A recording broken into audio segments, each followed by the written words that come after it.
Bawal kasi tamaan yun sa ilalim natin.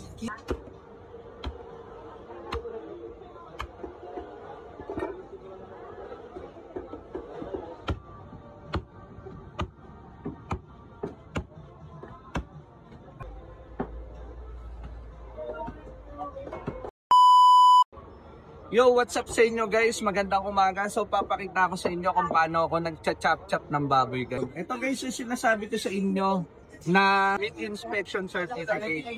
Siyempre ito may kataktong baboy natin guys. Yan, papakita ko sa inyo guys. Tara, tastasin na natin to. Ito guys, nauna na itong ulo. So kakatanggal ko lang ng ulo eh. Hindi ko naman napakita na sa inyo. Kaya ito, sabit ko na guys. So, unahin nyo muna to. Ayan, lomo. So, ito guys, lomo to. Tatanggalin nyo muna yan. So, tagal ko na rin ginahasa itong kutsilyo eh. So, itong kutsilyo na ginagamit ko guys, di ko pa ito masyado nakahasa. Pero mas talim na. Nakakatastas. Tatanggalin mo lang yan guys, yung tampalin. Tapos, kasabay na yan yung lomo. Ayan. 160 kung hati. Kung tampalin. Pero tatanggalin mo lang ito guys. Ayan. Pag ito, natanggal mo na itong tampalin na ito. O, diba? Lomo na siya. So, ganito lang yung tsura niya. Then, sinasabit na namin yan. Tawag namin dito tampalin. Ayan, sabit mo na yan dyan. So, ito guys, yung pata likod. So, yung iba dito yung binabaklas yung una. Yung iba naman dito. So, depende kung saan ka sanay. Pero ito, gawin natin dito lang. Ayan. So, kakapain mo lang.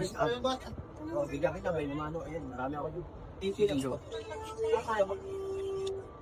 Baka apat yan o tirado. Tipon yan. Ayan guys. So, tanggal na yung pata likod to guys. Pata yung likod. Then, sabit na muna natin dito. Ito guys, yung sinit niya. Tapos, tatanggalin na natin yung lempo.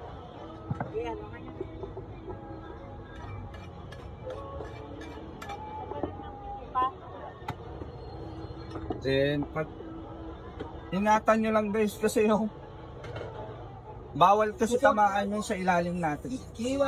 Bawal tamaan to, kaya iingatan yung sumayad dito. Yung iba guys, tinataga to. So ako naman, mas nasanay ako na kinukutsilyo ko lang.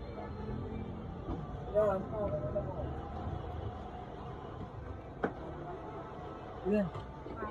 Dito yung tayo ang pagtawag ka.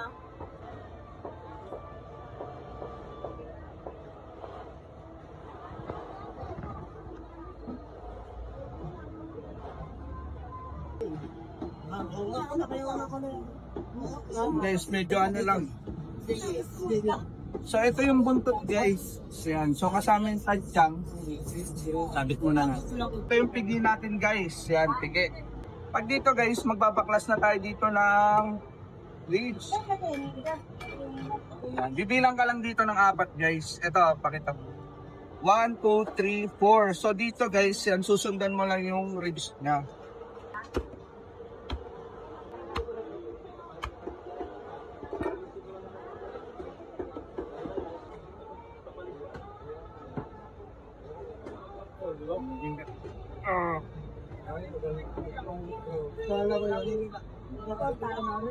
Tapos ito guys, hiniwalayin mo lang yan kasi ito yung bandang gitna eh.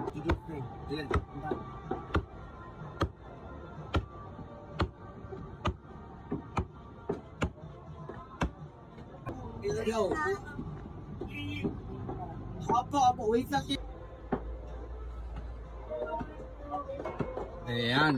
So ito guys, yung pork chop and then ito na yung liempo. So magkadikit lang yan guys, yung pork chop na liempo natin. So dito na lang muna siya sa gilid. Then dito na tayo guys sa rib part. Asim, rib, tsaka pata prawn. So ito. Babaklasin lang natin yung ribs.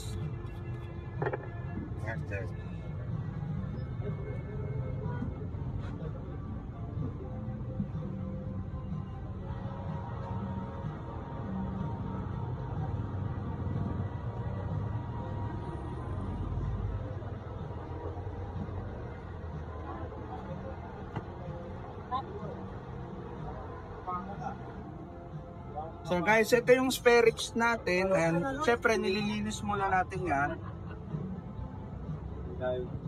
Ayan, so ito, tinatanggal lang yan dumi.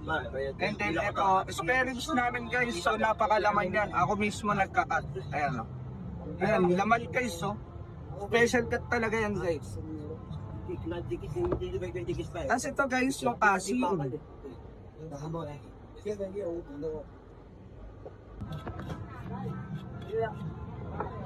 Tanggalin lang natin to guys sa ilalim. Hiwain mo yan hanggang maabot mo yung ayan. Makikita mo yan guys. Then dito yung nasa pagitan niya, mararamdaman mo. So dito pag iniwa mo siya, makikita mo kung nasan banda yung joints. And then dito ang tira. Ayan po. So makakapa mo yan, pinagdudugtungan nung pata front tsaka paypay guys. So dito kasi ayan.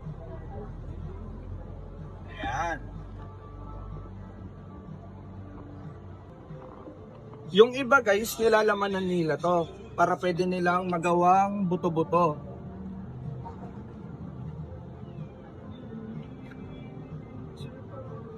So sa akin kasi, ginagawa ko lang talaga siyang bias na guys.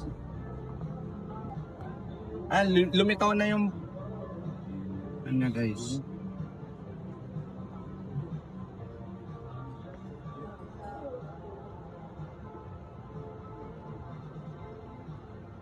And guys, so ito, tatanggalin mo lang ito. Yung bias niya guys, nakalahati. Ayan, pata front na siya guys. Iba ng kanawas. Ito, sabit mo muna dito. Ayan. So, tas ito guys, kasim na. Ito yung kasim guys, yan. Ito yung kasim na sinasabi ko sa inyo. Ayun lang guys. So ito, i-slice na natin to, then di-display para makapagtinda na tayo. Saka yun, syempre may mga chicken pa tayo guys, pero pinakita ko muna sa inyo kung paano mag-kastas ng kalahating buo. Yun lang, sana may natutunan kayo. Salamat. Ayan guys, pakita mo. Yan yung pata natin, yung ribs, yung lomo, yung buntot, pata likod, pati ulo, kalahati lang guys. So, hindi pa natin kaya magpaubos ng isang buong baboy, kaya puro kalahati lang. Ayun lang guys, maraming salamat sa inyo and bye bye, God bless. Almusal na guys!